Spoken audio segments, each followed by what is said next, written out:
I experienced fever when I arrived home last March 10. After having a laboratory test, I was told that it was only bacterial infection and was given antibiotics and paracetamol. But I had to go back to the hospital after developing severe cough. The doctor then conducted a COVID-19 swab test and advised me to wait for an available room.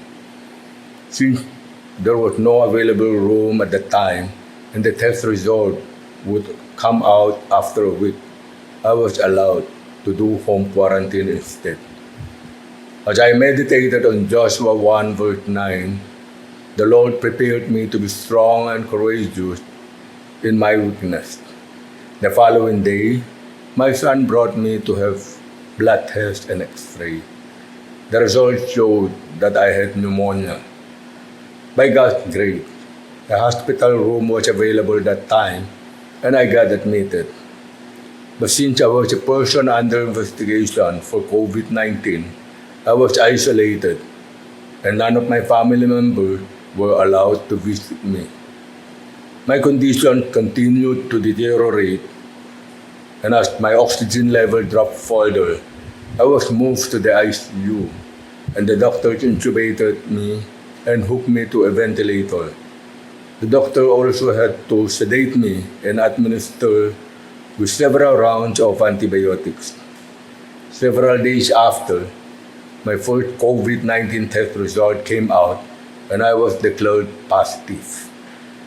At that point, many brothers and sisters from CCF were continuously praying for me. My family and friends, our pastor, CCF staff members, my D group, the Dream Ministry, among others.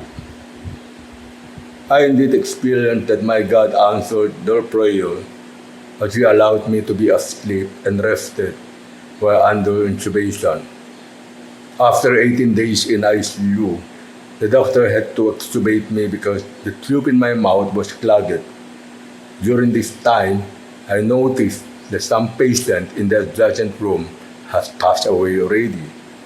The Lord comforted me in Isaiah 41 verse 13, saying that He is with me and that I should not fear because He will help me. On my 20th day in the hospital, the doctor wanted to intubate me again to avoid complications because I developed hypoxemia.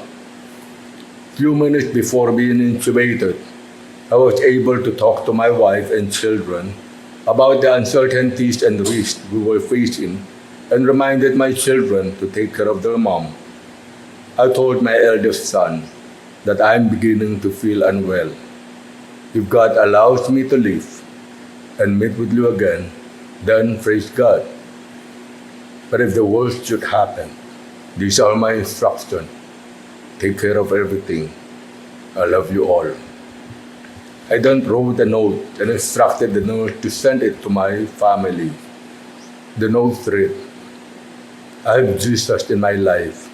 He assured me in Joshua 1 verse 9 to be strong and courageous. He is always with me. I used that verse to encourage them that God would be with them no matter what happened. I was then reintubated for a few days and got swabbed for my second COVID-19 test.